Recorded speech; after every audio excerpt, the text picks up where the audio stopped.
آگ اڑانا، اس کے ساتھ حقارت سے پیش آنا، اس کے ساتھ نفرت سے پیش آنا، اور یہ کہنا جس طرح ہم کہتے ہیں وہ کہڑا 10 مربع زمین ہے بھائی، میرے کو 20 مربع وہ کول کی ہے، میں تے مرسڈیزاں تے بی ایم ڈبلیو تے پھرنا، وہ کیا کرے، وہ کول تو اوپل بھی کوئی نہیں، اوپل کیڈٹ بھی کوئی نہیں، میں تو فراری پہ سفر کرتا ہوں، اس کے پاس تو رہنے سفر کے لیے سائیکل بھی دستیاب نہیں ہے۔ یہ چیز جو ہے کسی کا حقارت کی بنا پر مذاق اڑا دینا، اللہ تبارک و تعالیٰ اس سے منع فرما رہے ہیں، یا ایھا الذین آمنوا لا یسخر قوم من قوم، فرمایا تم میں سے مرد جو ہیں دوسرے مردوں کا کسی بنا پر مذاق نہ اڑائیں، عسیٰ ان یکونوا خیرا منہم ولا نساء من نساء۔ آپ جتنے احباب بیٹھے ہیں جو آج میری بات کو سن رہے ہیں یا کل کو اس ذریعے سے میری بات کو سنیں گے، وہ اس بات کو یاد رکھ لیں کہ قرآن مجید میں جب بھی اللہ تبارک و تعالیٰ یا ایھا الذین آمنوا ارشاد فرماتا ہے عام طور پر، تو اس کا ایک ہی مفہوم ہوتا ہے کہ اس میں مسلمان مرد بھی شامل ہیں اور مسلمان عورتیں بھی شامل ہیں، چونکہ مجموعی طور پر ایک کلمہ بول دیا جاتا ہے یا ایھا الذین آمنوا، جیسے فرمایا سورہ البقرہ کے اندر، فرمایا یا ایھا الذین آمنوا کتب علیکم الصیام، اے ایمان والو تم پر روزے جو ہیں وہ فرض کر دیے گئے۔ نہ مردوں کو الگ سے خطاب ہے نہ عورتوں کو الگ سے خطاب ہے، یعنی جس نے بھی ایمان قبول کیا ہے وہ مرد ہے یا عورت، اس کے اوپر روزے جو ہیں وہ فرض ہو گئے۔ اب یہ قرآن مجید کا ایک ایسا مقام ہے، میں سمجھتا ہوں اس میں ہماری مسلمان بہنوں کو غور کرنے کی بڑی ضرورت ہے، اور جو بھائی آپ لوگ آئے ہیں آپ کو یہ پیغام ان تک پہنچانے کی ضرورت ہے کہ جب اللہ کریم یا ایھا الذین آمنوا ارشاد فرما دیں، اس کے بعد الگ سے عورتوں کو خطاب کرنا یہ بڑے معنی رکھتا ہے، قرآن مجید میں بڑے معنی رکھتا ہے، یعنی یا ایھا الذین آمنوا بھی فرمایا، پھر مردوں کو الگ خطاب کیا، پھر عورتوں کو الگ خطاب فرمایا۔ پھر عورتوں کو الگ خطاب کیوں کیا؟ اس کی ایک حکمت جو ہے مفسرین نے بیان کی، وہ یہ ہے کہ یقیناً یہ عادت جو ہے یہ عورتوں کے اندر یقیناً زیادہ ہے، اس بنا پہ اللہ تبارک و تعالیٰ نے ان کا نام لے کر ان کو خطاب فرمایا، نام لے کر ان کو خطاب کیا تاکہ وہ اور زیادہ متوجہ ہو جائیں، ورنہ یا ایھا الذین آمنوا کہنے کے بعد عورتوں کا الگ سے ذکر کرنے کی ضرورت نہ تھی۔ فرمایا ولا نساء من نساء، کہ مسلمان عورتیں جو ہیں وہ مسلمان عورتوں کا مذاق نہ اڑائیں، ان کو خاص طور پر متوجہ کیا، خاص طور پر ان کو خطاب فرمایا کہ مسلمان مرد بھی باز رہیں اور مسلمان عورتیں بھی باز رہیں، کہ اگر کسی شادی بیاہ کے مقام پر 10 12 25 40 100 عورتیں اکٹھی ہو گئیں، شادی سے واپس آنے کی دیر ہے 2-4 گھنٹے گزارنے کے بعد، کہا میں نے تو 50 تولے پہنے ہوئے تھے، اس کے پاس تو 10 بھی نہیں تھے، میرا جو سوٹ تھا وہ تو 5000 کراؤن والا تھا، اس کا تو 2000 کراؤن والا بھی نہ تھا۔ یعنی ان چیزوں کی بنا پر مذاق اڑانا، پھر بیٹھ کے مجلسیں منعقد کر لینی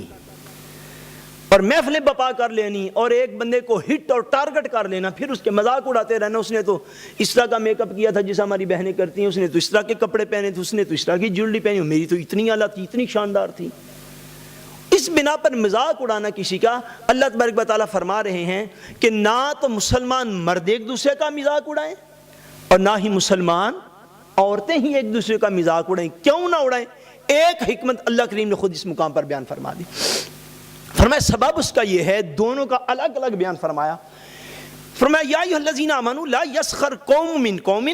عسیٰ ان یکونوا خیرا منہم، یہ بڑا پر لطف جملہ قرآن مجید کا، فرمایا اہل ایمان مسلمان مرد جو ہیں وہ مسلمان مردوں کا مذاق نہ اڑائیں، اور مسلمان عورتیں مسلمان عورتوں کا مذاق نہ اڑائیں۔ کیوں؟ وہاں بھی وہی حکمت بیان کی، عسیٰ ان یکن خیرا منہن، ایک حکمت مردوں کے لیے وہی حکمت عورتوں کے لیے بیان فرمائی، فرمایا ایک دوسرے کا مال و دولت کی بنا پر، اسباب و وسائل کی بنا پر ایک دوسرے کا مذاق نہ اڑاؤ، کیونکہ تم تو دیکھ رہے ہو نا کہ تمہارے پاس دنیا کی دولت ہے، مال ہے، عزت ہے، وقار ہے، شہرت ہے، سارا کچھ تمہارے پاس ہے، اس کے پاس نہ کھانے کو کوئی غذا موجود ہے، نہ پہننے کو لباس موجود ہے، نہ وہ 1 ارب یا 50 کروڑ کے مکان اور محل میں رہتا ہے، تم 20 کروڑ کے مکان میں رہتے ہو، وہ 2 لاکھ کے مکان میں بھی نہیں رہتا. تم 5,000 روپے والا کپڑا پہنتے ہو, وہ 500 والا بھی پہننے کے قابل نہیں ہے. تم دن رات کھاتے ہو, تمہاری فریجیں بھری, تمہارے فریزر بھرے, سارا کچھ بھرا ہوا. وہ روز صبح کی کھا لیتے, شام کے فکر میں ہے, شام کی کھا لیتے, صبح کے فکر میں ہے. وہ گلی بازار محلے میں چلتا ہے, 2 بندے اس سے سلام نہیں لیتے.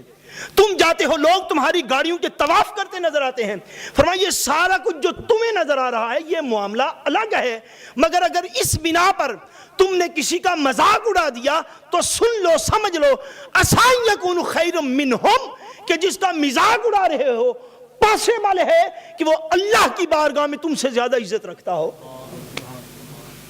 تم کس معاملے میں پڑے ہو؟ تم دنیا کے وسائل کے اوپر نظر کیے ہوئے, تم نے فوکس دوربین اس کے اوپر لگائی ہوئی ہے, آخرت کی تمہیں خبر اور ہوش ہی کوئی نہیں. فرمایا اس کا مذاق مت اڑاؤ مسلمان کا, عسیٰ ان یکون خیرا منہم, ہو سکتا ہے وہ تم سے زیادہ بہتر, افضل اور اعلیٰ ہو. یہی مسلمان عورتوں کو فرمایا عسیٰ ان یکن خیرا منہن. فرمایا مسلمان عورتوں کا بھی جو ہے وہ مذاق نہ اڑائیں, کیونکہ ہو سکتا ہے کہ مسلمان عورتیں جن کا مذاق اڑایا جا رہا ہے وہ مذاق کرنے والوں سے کہیں زیادہ اللہ کی بارگاہ میں افضل اور اعلیٰ ہوں. ایک حدیث پاک میں آتا ہے, نبی کریم صلی اللہ علیہ وسلم نے ارشاد فرمایا, حضور نے فرمایا کہ بعض اوقات لوگ ایسے ہوتے ہیں کہ جن کے پاس پہننے کے لیے 2 کپڑے ہوتے ہیں, جن کے بال غبار آلود ہوتے ہیں. فرمایا کوئی بندہ شاید انہیں اچھی نگاہ سے نہیں دیکھتا, لیکن وہ اللہ کے ہاں اتنے مقبول دعا ہوتے ہیں کہ اگر وہ کسی بات پر قسم اٹھا لیں اللہ تبارک و تعالی ویسے ہی فرما دیتا ہے. ظاہر پہ نہ جاؤ کسی کے پاس کیا ہے اور کیا نہیں ہے. اسلام وہ مضبوط بنیاد فراہم کرتا ہے انسان کو کہ انسانی معاشرہ جو ہے اس کا آپس میں ربط اور تعلق محض للہیت کی بنا پر ہو, محض اللہ کے خوف کی بنا پر. اسی حکمت کی بنا پر یاد رکھ لیں اللہ تبارک و تعالیٰ نے نبوت کو تو ظاہر فرمایا ہے مگر ولایت کو اللہ تعالیٰ نے مخفی رکھا ہے. ولی کو اللہ تعالیٰ نے معاشرے سے مخفی اور چھپا کے رکھا ہے ولایت کو. کیوں؟ ایک اس کی حکمت کیا ہے؟ ایک اس کی حکمت یہ ہے کہ جو بندہ ظاہری طور پر شریعت پر عمل کرنے والا ہو, جس کا ظاہر درست ہو اور اعمال صالحہ کرنے والا نیک آدمی ہو, اس کو لوگ ولی اللہ سمجھ لیں اور سمجھ کر اس کی توہین سے باز رہیں. بے شک وہ نہ ہو, یہ ایک الگ میٹر ہو جائے گا, مگر ولایت کو مخفی اس لیے رکھا ہے کہ لوگ آپس میں زیادہ سے زیادہ حسن ظن کو قائم رکھیں اور انسانی توقیر اور انسانی عزت اور انسانی رسپیکٹ جو ہے وہ معاشرے کے اندر موجود رہے. فرمایا جس بنا پر تم ایک دوسرے کی حقارت کرتے پھرتے ہو نا, ایسا نہیں کرنا, کیونکہ ہو سکتا ہے جس کو تم نے غریب سمجھا ہے, نادار سمجھا ہے, کمزور سمجھا ہے, کلاش سمجھا ہے, مفلس سمجھا ہے, جس کو تم نے کسی بھی قابل نہیں سمجھا, ہو سکتا ہے اللہ کی بارگاہ میں وہ تم سے کہیں زیادہ افضل اور اعلیٰ ہو. عسیٰ یکون خیرا منہ, ہو سکتا ہے وہ تم سے افضل ہو, اعلیٰ ہو مرتبے کے اندر. ایک حدیث پاک جو ہے وہ مجھے یاد آ رہی ہے, وہ بیان کر کے تو بات کو ختم کر دیتا ہوں. خواہ کی عادت پر, خواہ کی بات پر مسلمانوں کا مذاق اڑاتے رہنا, فلاں اس طرح چلتا ہے, فلاں اس طرح دیکھتا ہے, فلاں اس طرح پہنتا ہے, فلاں اس طرح کی سواری پر بیٹھتا ہے, فلاں اس طرح کے مکان میں رہتا ہے. یہ عام طور پر میں نے عرض کیا اب ان آیات کے اندر وہ اسباب بیان ہو رہے ہیں جو انسانی معاشرے کے اندر لڑائی جھگڑے کا سبب بن جاتے ہیں. پہلے میں نے عرض کیا تھا, پہلی آیات کے اندر اللہ کریم نے صلح کی طرف توجہ دلوائی کہ اگر 2 مسلمان لڑ پڑے ان میں صلح کروا دو. اب ان آیات میں توجہ دلوائی جا رہی ہے ان معاملات کی طرف کہ اگر وہ عادات چھوڑ دیں تو لڑائی کی نوبت ہی نہ آئے گی. ان میں سے پہلا جو ذکر فرمایا وہ یہ ہے کہ ایک دوسرے کا مذاق نہ اڑاؤ, ایک دوسرے کا مذاق نہ اڑاؤ. ہمارے خاندانی سسٹم جو ہے معاشرتی, ہمارا جو خاندانی سسٹم ہے, جو رشتہ داری برادری والا سسٹم ہے, اس سسٹم میں